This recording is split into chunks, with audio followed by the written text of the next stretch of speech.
வலியற்ற varicose vein சிகிச்சை எளிய 30 நிமிட செயல்முறை. 7207948735.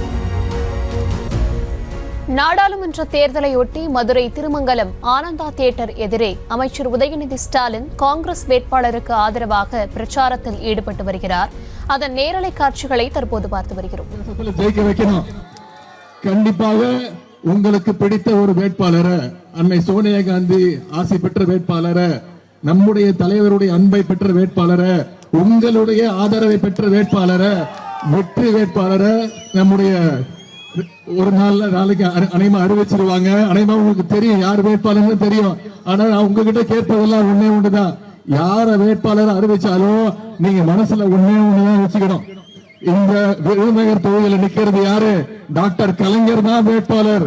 டாக்டர் கலைஞர் அவர்களுக்கு தான் கை சின்னத்துல வாக்களிச்சு நீங்க நாடாளுமன்றத்துக்கு அனுப்ப போறீங்கிறத நீங்க மனசுல ஏத்துக்கணும். கடந்த 9 வருஷ 10 வருஷ ஒன்றிய பாஜக அரசு நம்முடைய தமிழ்நாட்டுக்கு என்னென்ன செஞ்சதோ நீங்க யோசிச்சு பார்க்கணும். ஏதாவது பண்ணாங்களா?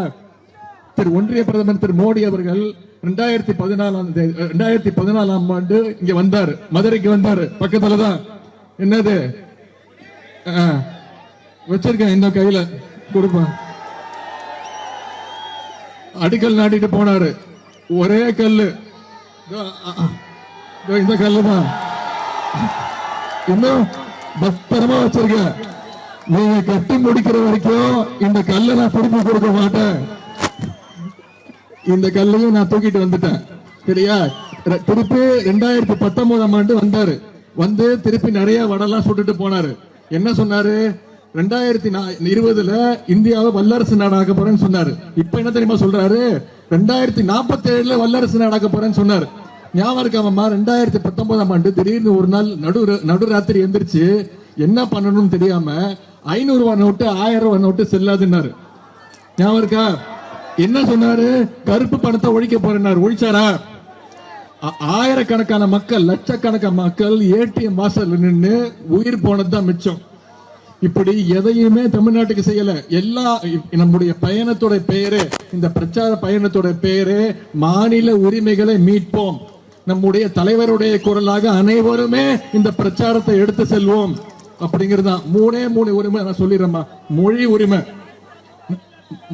மொழி உரிமை, நம்மளுடைய மொழி உரிமை. அதாவது ஒன்றிய அரசு கடந்த 5 வருஷத்துல தமிழ் வளர்ச்சிக்கு ஒதுக்கின தொகை எவ்வளவு தெரியுமா? 0, 0, 1 ரூபா கூட ஒதுக்கல. ஆனா ஹிந்தி மொழி வளர்ச்சிக்கும் சமஸ்கிருத மொழி வளர்ச்சி, சமஸ்கிருதம் போது யாரும் பேசாத மொழி, அதுக்கு மட்டும் இந்த 5 வருஷத்துல 5000 கோடி ரூபாய் ஒதுக்கி இருக்காங்க. அது மட்டும் இல்ல, NEP, நேஷனல் எஜுகேஷன் பாலிசி, புதிய கல்விக் கொள்கை திட்டம். இந்த திட்டத்தின் மூலமா குலக்கல்வி திட்டத்தை கொண்டு வராங்க. அதாவது என்ன குலக்கல்வி திட்டம்னா என்ன? அப்பா செருப்பு தைச்சா பையனும் செருப்பு தைக்கணும். அப்பா என்ன தொழில் செய்யறானோ அதே தொழில் தான் பையன் செய்யணும். பையன் படிக்க கூடாது.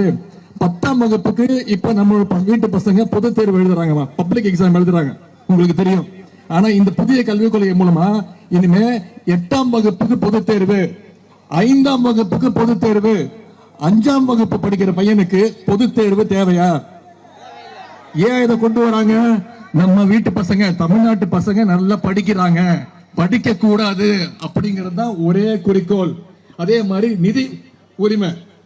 அதாவது திரு மோடி அவர்கள் 10 வருஷமா வரல. நம்ம புயல் அடிச்சு வந்தாரா?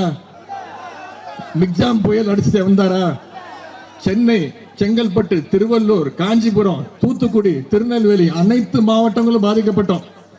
வந்து எட்டி பார்த்தாரா? நம்முடைய முதலமைச்சர் இழப்பீடு வேணும், 37,000 கோடி ரூபாய் இழப்பீடு தமிழ்நாட்டு மக்களுக்கு நான் தரணும்னு கேட்டார். கொடுத்தாங்களா? என்ன சொன்னாரு? ஒன்றிய நிதியமைச்சர் என்ன சொன்னாங்க? முதலமைச்சரா கேட்டாரு. நம்முடைய முதலமைச்சர் ஒன்றிய நிதி கொடுக்கலனாலும் பாதிக்கப்பட்ட அனைத்து குடும்பத்திற்கும் 6,000 ரூபாய் கொடுத்தாரு. என்ன சொன்னாரு? நிதி கொடுங்க அப்படின்னாரு. ஒன்றிய நிதியமைச்சர் என்ன சொன்னாங்க? திமிர்த்தனமா நாங்க என்ன ஏடிஎம் மிஷினான்னு கேட்டாங்க. உடனே நான் என்ன சொன்னேன்? நீங்க ஏடிஎம் மிஷின் கிடையாது, நான் என்ன உங்க அப்பா வீட்டு பணத்தை கேட்டேன்? நான் கேட்டதுல ஏதாவது தப்பு இருக்கா? நான் என்ன உங்க அப்பா வீட்டு பணத்தை கேட்டேன்? எங்க தமிழ்நாட்டு மக்கள் நீங்க நாம கட்டி இருக்கிற வரி பணத்தை தான் திருப்பி கேட்டேன். உடனே அந்த அம்மா கோவம் வந்துருச்சு. டெல்லியில ஒரு பிரஸ் மீட், பத்திரிகையாளர் சந்திப்பு நடத்தி கிட்டத்தட்ட 1/2 மணி நேரம் எனக்கு பாடம். உதயநிதிக்கு மரியாதை கத்துக் கொடுங்க, மரியாதையா பேசணும் அப்படின்னு நான் அடுத்த நானே சொல்லிட்டேன். நான் மன்னிச்சிருங்கம்மா, நான் மரியாதையாவே கேட்கிறேன். மாண்புமிகு நிதியமைச்சர் அவர்களே, மதிப்புக்குரிய உங்க அப்பாவை விட்டு மதிப்புக்குரிய பணத்தை நான் கேட்கலன்னு நீங்க கேட்ட மரியாதையை நான் கொடுத்துட்டேன். நாங்க கேட்ட நிதி இது வரைக்கும் 1 ரூபாவது கொடுத்தீங்களா? இது வரைக்கும் 1 ரூபா கூட கொடுக்கல. இன்னொன்னுமா, இந்த 5 வருஷத்துல தமிழ்நாடு மட்டும் தமிழ்நாட்டு மக்கள் ஒன்றிய அரசுக்கு, பாஜக அரசுக்கு கட்டியிருக்கக்கூடிய வரி பணம் எவ்வளவு தெரியுமா? 6.5 லட்சம் கோடி. ஆனா ஒன்றிய அரசு நமக்கு எவ்வளவு தெரியுமா திருப்பி கொடுத்திருக்காங்க? வெறும் 1.5 லட்சம் கோடி. ஆனா மற்ற மாநிலங்களுக்கு எல்லாம் தூக்கி தூக்கி எவ்வளவு கேட்கறத விட அதிகமா கொடுக்கறாங்க. நாம ஒன்றிய அரசுக்கு ஒவ்வொருத்தரும், ஒவ்வொரு தமிழரும் நாம கொடுக்கிற 1 ரூபாய்க்கு நாம கொடுக்கறது 1 ரூபா, வரியா கட்டுறது 1 ரூபா. ஆனா அவங்க நமக்கு எவ்வளவு தெரியுமா திருப்பி தராங்க? வெறும் 28 காசு. இது வரைக்கும் மிக்ஜாம் புயலுக்கு இது வரைக்கும் 1 ரூபா கூட காசு கொடுக்கல. ஆனா நம்முடைய தலைவர் கொடுத்திருக்கிறார். வலியற்ற வெரிகோஸ் வெயின் சிகிச்சை எளிய 30 நிமிட செயல்முறை 7207948735.